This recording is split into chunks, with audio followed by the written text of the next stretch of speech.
Саламатсыздарбы урматтуу окуучулар. 8 класс алгебра предметинин тема квадраттык теңдемени чыгаруу Веттин теоремасы. Сиздер бул темада төмөндөгүдөй күтүлүүчү натыйжаларга ээ болосуздар. Квадраттык теңдемени чыгарууда Веттин теоремасын үйрөнөсүздөр. Аз убакыт ичинде белгисиз сандын тамырын таба аласыңар. Өз алдыңарча мисал иштөөгө көнүгөсүңөр. Окуучулар ойлоо сезимдериңерди өстүрүүгө мүмкүнчүлүк түзүлөт. Ax квадрат кошу bx кошу с барабар 0 түрүндөгү теңдеме квадраттык теңдеме деп аталат. А нөлгө барабар эмес. Башкача айтканда А нөлдөн айырмалуу болгон сан. Мында А, Б, С ар кандай сандар. X өзгөрмө. Бүгүнкү сабакта ушул түрдөгү теңдемелердин тамырларын, бат-табын ыкмаларын үйрөнөсүңөр. Теманын алдында сиздерге төмөндөгүдөй тексттен үзүндү сунуштайм. Квадраттык теңдеменин падышачылыгы. Дискриминант ханышасы жана анын убазилери болуптур. Алар квадрат, кемитүү, кошуу, бөлүү, көбөйтүү деген. Бул падышачылыктан чыккынча чыгып, дискриминант ханышасын туткунга алмакчы болот. Бир күнү дискриминант ханышасы туткунга түшүп калды. Мына ошондо чыккынчы убазирлерине эгерде квадраттык теңдемени дискриминантсыз чыгара алсаңар, анда дискриминант ханышасын туткундан бошото аласыңар деп убазирлерине ишке салат.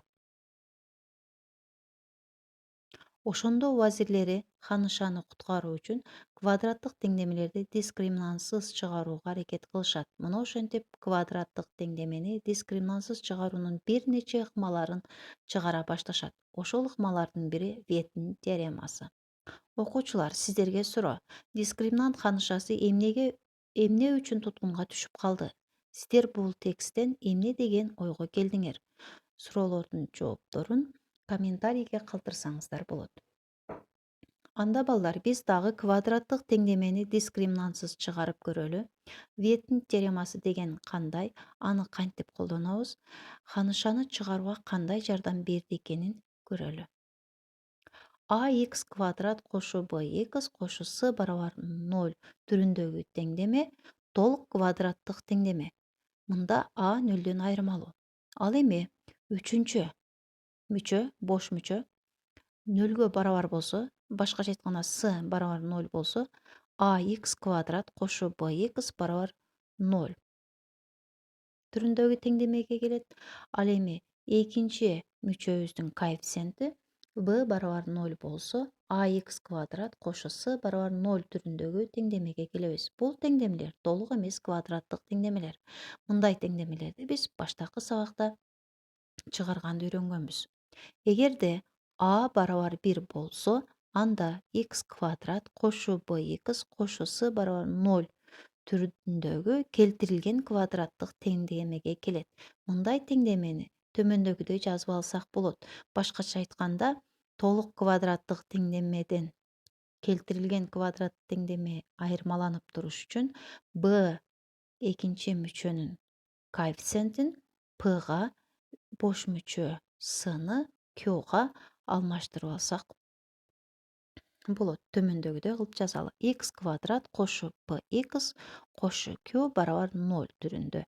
Бул келтирилген квадраттык теңдеме. Башкача айтканда, А 1ге барабар болгон учур келтирилген квадраттык теңдеме деп аталат. Веттин теоремасы сөзсүз түрдө келтирилген квадраттык теңдеме үчүн айтылган. Анда Веттин теоремасы деген эмне?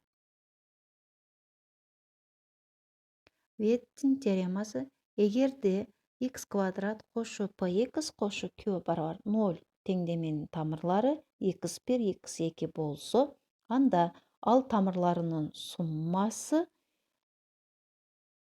келтирилген квадраттык теңдеменин карама-каршы белгидеги экинчи мүчөсүнүн коэффициентине, ал тамырлардын көбөйтүндүсү келтирилген квадраттык теңдеменин бош мүчөсүнө барабар болгон төмөндөгүдөй формулаларды айтылат.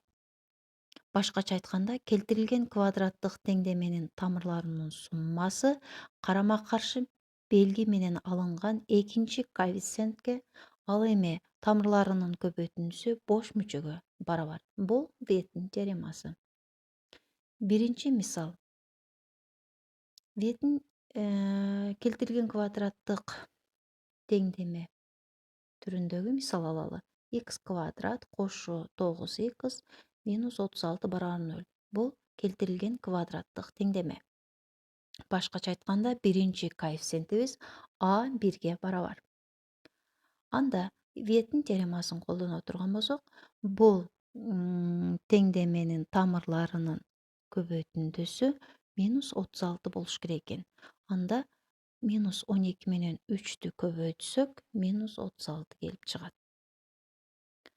3 менен минус 12-ни көбөйтсөк, минус 36 келип чыкты.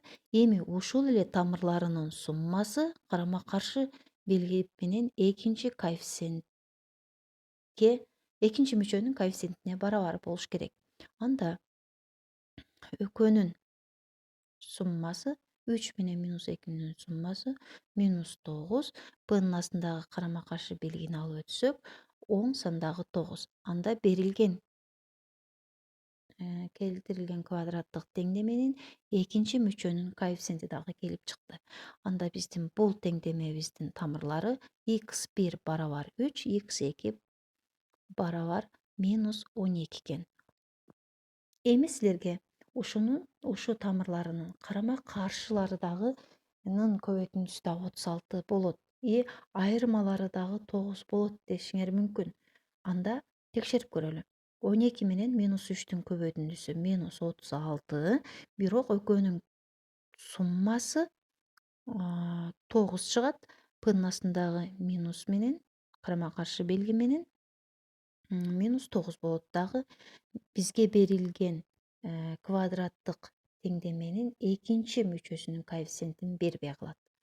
Анда бул бизге жооп болбой калат. Биздин жообубуз ошондо x1 барабар 3, x2 барабар минус 2 болот. Бул келтирилген квадраттык теңдемени чыгардык Веттин теоремасы менен. Экинчи мисалды карайлы. Бул жерде 7x квадрат кошу 5x минус 2 барабар 0 келтирилген квадраттык теңдеме. Биринчи коэффициентибиз барабар 1ге. А барабар 1ге. 1ге алып келели. Бул жерде биз Веттин теоремасын сөзсүз келтирилген квадраттык теңдемеге гана колдоно алабыз деп айттык эле башында. Анда төмөндөгүдөй жазып алалы. X квадрат кошу 5x 7 менен биринчи мүчөнүн коэффициенти менен бош мүчөнү көбөйтүп жазалы минус 14 барабар 0. Бул келтирилген квадраттык теңдемеге келди. Башкача айтканда, x квадрат кошу px кошу q барабар 0 түрүндөгү теңдемеге алып келдик. Ушул теңдемеге эми Веттин теоремасын колдонуп көрсөк, ан үчүн биз тамырларын табалы.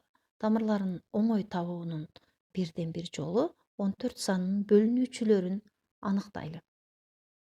1, 2, 7, 14. Демек, буларды берилген теңдемеге эмес, келтирилген квадраттык теңдеменин канааттандыра турган маанилерин таба алалы. 1ди коюп көрөлү. 1дин квадраты 1, 1ди 5ке көбөйтсөк 5, 1ди койсок 6, 6дан 14-тү кемите турган болсок минус 8. Демек, теңдемебизди канааттандырбай калды. Эми 2-ни коюп көрөлү. 2-ни койсок 2-нин квадраты 4, 2-ни 5ке көбөйтсөк 10, 10го 4-тү койсок 14, 14дөн 14-тү кемисек 0. Демек, 2 теңдемени канааттандырды. Анда келтирилген квадраттык теңдеменин биринчи тамыры 2 экен. Ал эми экинчи тамырын табыш үчүн 2-ни канчага көбөйсөк минус 14 келип чыгат. Албетте 2-ни минус 7ге көбөйсөк минус 14 келип чыгат. Бул биринчи формуласында аныкталды, бош мүчөнү аныктап алдык. Анда биринчи тамыр менен экинчи тамыр 2, анан минус 7 экен. Эки тамырдын суммасы p'ны бериш керек. Экинчи мүчөнүн коэффициентин бериш керек. Анда 7 менен 2 менен минус 7-nin суммасы минус 5, p-ның астындағы минус менен оң сандагы 5 келип чыгып атат. Демек, келтирилген квадраттык теңдемебиздин экинчи мүчөсүнүн коэффициенти дагы аныктадык. Башкача айтканда, тамырлары x бирибиз барабар 2, x экибиз минус 7. Бул бизге берилген квадраттык теңдеменин тамыры боло албайт. Бул келтирилген квадраттык теңдеменин тамырлары болот. Башкача айтканда, x квадрат кошу 5x минус 14 барабар 0 түрүндөгү келтирилген квадраттык теңдеменин тамыры болот. Ал эми берилген квадраттык теңдеменин тамырын табыш үчүн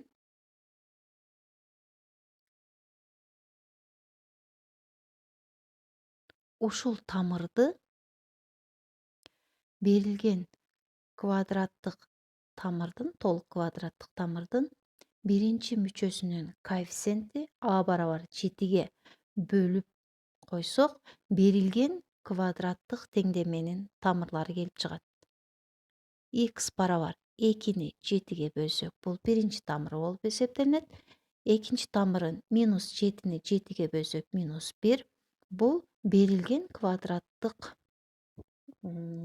теңдеменин тамырлары. Башкача айтканда, 7x квадрат кошу 5x кемитүү 2 барабар 0 толук квадраттык теңдеменин жообу x 1 барабар 2 бөлүнгөн 7, x экинчи тамырыбыз минус 1. Бул берилген квадраттык теңдеменин тамыры деп аталат. Мына ушинтип ханышаны туткундан бошотуп алган экен. Анда сиздер дагы сабакты бышыктоо үчүн төмөндөгү мисалдарды сунуштайм. Ошол мисалдарды азыркы түшүндүргөн беттин теоремасы боюнча колдонуп иштеп көрүңүздөр. Албетте жообун комментарийге да жазсаңыздар болот. Өз алдынча иштеп текшерип көрсөңүздөр дагы болот. Үйгө тапшырма китептеги номер 621, 625 көңүл бурганыңыздар үчүн рахмат. Алган билимиңиздер пайдалуу болсун. Сабак жаккан болсо лайк басканды унутпаңыздар.